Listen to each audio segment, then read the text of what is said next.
Good morning to all of you. Today this is your introductory class about science. जी हाँ, आज class 5th science के बारे में आज लोगों को बहुत कुछ बताने वाला हूँ। तो सबसे पहले आप लोग क्या करना है, साइंस की बुक ज़रूर परचेज़ कर लें जिसमें आप लोगों को समझ में सब कुछ आए। तो साइंस की बुक लेना ज़रूरी है, सभी के पास होनी चाहिए। तो क्लास 5th साइंस, तो कौन कौन से सिलेबस, कौन कौन से चैप्टर्स आप लोगों के इंक्लूड हैं इस सेशन में, कैसे बुक दिखेगी आप लोगों को जो नहीं ख़रीदनी है, सब कुछ आज की इस वीडियो में बताऊंगा। लेकिन ध्यान रहे, आप लोगों को वीडियो प्रॉपर देखनी है, अच्छे से समझनी है। और सबसे इम्पॉर्टेंट चीज़, जो इंडेक्स पेज आज मैंने बताया है उसको आप लोग अपनी कॉपी में ज़रूर लिखेंगे, सारे chapters with their unit number.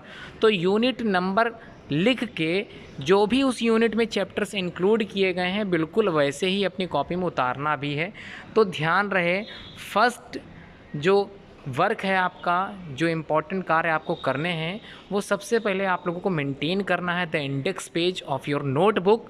तो उसमें सारे चैप्टर्स आपके लिखे होने चाहिए। साइड में एक कॉलम होता है टीचर्स रिमार्क्स वाला, वो छोड़ देना। जैसे जैसे चैप्टर कंप्लीट कराता जाऊंगा वैसे वैसे आपको क्या करना है, वहाँ पर डेट लिख के, यहाँ स्कूल में वीकली में बताऊँगा कब आपको यहाँ पर चेक कराने के लिए कॉपी दे जानी है। तो ऐसे ही चलता रहेगा। तो सबसे इंपॉर्टेंट आज की इस वीडियो में आप सभी लोग ध्यान रहे, एक्टिव जरूर रहें, एंड तक वीडियो जरूर आप लोग देखेंगे। चलिए स्टार्ट करते हैं आज के इस वीडियो को। तो चलिए स्टार्ट करते हैं आज के इस वीडियो को। तो सबसे पहले आप लोगों को अपनी बुक्स परचेज़ कर लेनी है स्कूल से। तो साइंस एक्सपो जो कि आपकी स्क्रीन पे दिखाई दे रही है, बिल्कुल यही वाली बुक आपकी कोर्स में इस बार चल रही है। तो साइंस एक्सपो क्लास 5th के लिए तो ध्यान रखिएगा, ये किताबें आप लोगों की बेस्ड होती हैं on the continuous and comprehensive evolution के तौर पे, CCE। जी हाँ, NCERT का जो पैटर्न है CCE पैटर्न पे आप लोग किताबें इशू करी जाती हैं। ये अपने आप में ही बेस्ट किताबें हो जाती हैं इसी के द्वारा। जी हाँ, साइंस एक्सपो ये आपकी बुक है, उसका लोगो आप लोगों ने देख लिया, बिल्कुल इसी तरह से किताब होगी आपकी। उसके बाद क्या क्या कंटेंट्स हैं इसको देख लेते हैं, कैसे आप लोगों को इसको अपने कॉपी के इंडेक्स पेज में लिखना है। तो कॉपी के इंडेक्स पेज में कैसे लिखना है, ध्यान रखिएगा। आप लोगों की कॉपी में इंडेक्स पेज होता है, उसमें ये सारे नाम आप लोगों को बिल्कुल इसी तरह से लिख लेने हैं। और साइड में पेज नंबर लिखा होता है, उसके बगल में लिखा होता है टीचर्स रिमार्क्स या सिग्नेचर, तो उसको छोड़ देना, उसको कुछ नहीं करना है। लेकिन इंडेक्स पेज में ये सारे चैप्टर्स के नेम आप लोगों को लिखने हैं। तो क्या क्या लिखना है, चलिए स्टार्ट करते हैं। तो कंटेंट में सबसे पहला यूनिट 1। तो यूनिट 1 इसलिए लिखा रहता है कि अगर आपका यूनिट टेस्ट कभी होता है तो यूनिट 1 से हो सकता है, सेकंड यूनिट 2 से हो सकता है, मिला के हो सकता है। बिल्कुल इसी तरह से इंडेक्स में आप लोगों को कंप्लीट करना है। तो यूनिट 1 जिसका जो लेबल्ड किया गया, नाम जो लिखा गया एसेंशियल्स ऑफ लाइफ, तो हमारी जीवन की जो ज़रूरतें हैं, तो कौन कौन सी क्या चीज़ें रिक्वायरमेंट होती हैं, वही चैप्टर के माध्यम से आप लोगों को पढ़ना है। सबसे पहला चैप्टर आर रिसोर्सेस है, जो संसाधन हम लोग उपयोग में लाते हैं, जिनका उपयोग हम लोग डायरेक्टली और इनडायरेक्टली करते हैं, उन्हें बोलते हैं रिसोर्सेज। तो आर रिसोर्सेज पहला चैप्टर है। सेकंड चैप्टर है एयर एंड वाटर। जी हाँ, एयर और वाटर भी सबसे ज़्यादा ज़रूरी होता है हमारे जीवन को आगे बढ़ाने के लिए। तीसरा है रॉक्स एंड मिनरल्स। कई स्टूडेंट सोच रहे होंगे किस प्रकार से रॉक्स मतलब चट्टानें, किस प्रकार से मिनरल्स मतलब खनिज तत्व किस प्रकार से हमारी सहायता करते हैं हमारे जीवन को आगे बढ़ाने के लिए। तो बता देता हूँ, ये जो चट्टानें होती हैं, ये जो रॉक्स होती हैं, इनकी वजह से ही आज हम लोग धरती पे चल पाते हैं। ठीक है, क्लियर हो गया। और ये जो मिनरल्स होते हैं, इनकी आवश्यकता हम लोग प्रतिदिन डेली लाइफ में करते ही हैं। जी हाँ, जो क्लास जिसमें आप लोग पानी पीते हैं वो भी मिनरल्स का ही बना हुआ है, कई तरह के एलिमेंट से मिलकर बना हुआ है, ये आप लोगों को पता होना चाहिए। उसके बाद यूनिट 2 प्लांट्स फॉर लाइफ। तो किस प्रकार से प्लांट्स जो है, पेड़ पौधे हमारे लिए जीवन के लिए एक इम्पॉर्टेंट थिंग है, तो इसको भी आप लोगों को पढ़ना है। खुश रहो। तो स्टूडेंट यूनिट 2 के प्लांट्स फॉर लाइफ के चैप्टर जो 4th है ग्रोइंग प्लांट्स, तो इससे रिलेटेड क्वेश्चन भी आप लोगों को कराए जाएंगे, बताए जाएंगे चैप्टर किस प्रकार से आपको समझना है। और इसमें जब समझ लोगे आप लोग, तो उसके बाद आप लोगों का यूनिट टेस्ट जो होता है फॉर्मेटिव असेसमेंट सीट 1 जब आप लोगों को कराया जाएगा, तो इसमें यूनिट 1 में ये सारे क्वेश्चंस आएंगे, मतलब 1 2 3 4। तो इसको अच्छे से प्रिपेयर करेंगे आप लोग। ठीक है, यहाँ पर फॉर्मेटिव असेसमेंट मतलब हो गया आपका यूनिट टेस्ट। उसके बाद यूनिट 3 में हेल्थ केयर से संबंधित एंड वी, तो हम लोग के बारे में यहाँ पर हमारी जो हेल्थ केयर है उसको समझाया जाएगा, जिसमें आप लोगों को चैप्टर 5 में हेल्थ एंड हाइजीन के बारे में सिखाया जाएगा।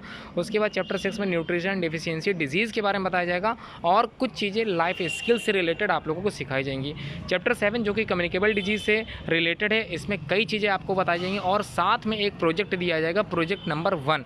तो प्रोजेक्ट आपको कंप्लीट करना है विद इन अ टाइम। उसके बाद चैप्टर 8 जो फर्स्ट एड एंड सेफ्टी से रिलेटेड है, उसके बाद आप लोगों का फॉर्मेटिव असेसमेंट 2 होगा, जिसमें साथ आपका समेटिव असेसमेंट सीट 1 भी हो सकता है। जी हाँ, तो अच्छे से पढ़ते चलेंगे आप लोग। यूनिट 4 इनसाइड आवर बॉडी, तो हमारे शरीर के अंदर किस प्रकार की क्रियाएँ होती हैं, जिसमें आप लोगों को चैप्टर 9 के माध्यम से आवर बॉडी सेल्स के बारे में पढ़ाया जाएगा। चैप्टर 10 में ऑर्गन सिस्टम के बारे में पढ़ाया जाएगा, जिसमें स्केलेटल के साथ मस्कुलर सिस्टम भी बताया जाएगा। चैप्टर 11 में मोर अबाउट ऑर्गन सिस्टम, उसमें उसके बाद आप लोगों को फॉर्मेटिव असेसमेंट शीट 3 मिलेगी, यानी कि एक और टेस्ट आप लोगों का लिया जाएगा। अब हम लोग बात करेंगे यूनिट 5 की। तो यूनिट 5 में क्या कितना कुछ पढ़ना है, थिंग्स एट वर्क, तो हम लोगों को क्या क्या सीखना है। तो पहला जो चैप्टर इससे रिलेटेड है, चैप्टर नंबर 12, वो फोर्स एंड एनर्जी से रिलेटेड है। उसके बाद चैप्टर नंबर 13 जो है वो सिंपल मशीन से रिलेटेड है। उसके बाद लाइफ स्किल्स 2 के बारे में आप लोग काफ़ी कुछ जानकारी दी जाएगी। यूनिट 6 में आर आउटर वर्ल्ड, मतलब हमारे देश के बाहर का जो हमारा वातावरण है उसी से संबंधित चीज़ें आप लोगों को चैप्टर 14, यानी कि हमारे जो प्लैनेट है उसके बाहर की जो चीज़ें होती हैं उसके बारे में आप लोगों को बताया जाएगा चैप्टर 14 के माध्यम से, जिसका नाम है मून एंड एक्लिप्स। जी हाँ, चंद्र ग्रहण जो होता है, सूर्य ग्रहण जो होता है, उन सब के बारे में आप लोगों को सिखाया जाएगा, बताया जाएगा, जानकारी दी जाएगी। और यहाँ पर साथ ही इसके प्रोजेक्ट नंबर 2 भी आप लोगों को बनाना पड़ेगा। यूनिट 7 मूड्स ऑफ नेचर, तो किस प्रकार प्रकृति बदलती है, चेंजेस आते हैं। तो चैप्टर 15 नेचुरल क्लाइमेट से रिलेटेड आ सकता है, तो नेचुरल कैलेमिटीज़ से रिलेटेड आ सकता है।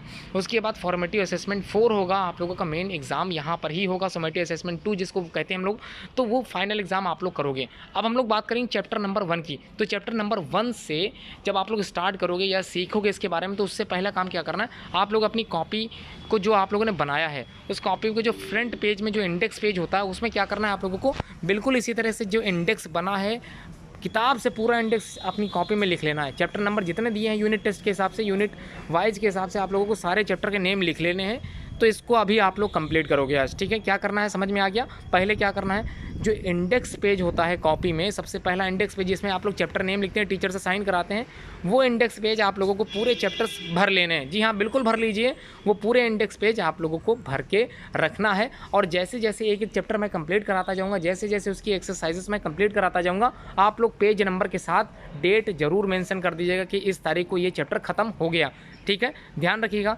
डेट मेंशन करना ज़रूरी है, जिसमें पता चले आपको कि इस तारीख को ये चैप्टर कंप्लीट हुआ। और हर एक सैटरडे को आप लोगों का एक टेस्ट होगा, तो इसको आप लोगों को अच्छे से दिमाग में बैठा लेना कि एक टेस्ट तो ज़रूरी है। इसलिए सब कुछ सीखना है तो अच्छे से सीखना है। तो चलिए आज की इस वीडियो को यहीं समाप्त करते हैं। पूरी वीडियो आप लोगों ने देखी, ये अच्छी बात है कि आप लोग वीडियो पूरी देख रहे हो, ठीक है। इसको आप लोग 2-3 बार 3-4 बार जितनी बार देखना चाहें जितनी बार देख सकते हैं। ये यूट्यूब पे बिल्कुल अवेलेबल है, आप लोग यूट्यूब की लिंक मांग सकते हैं।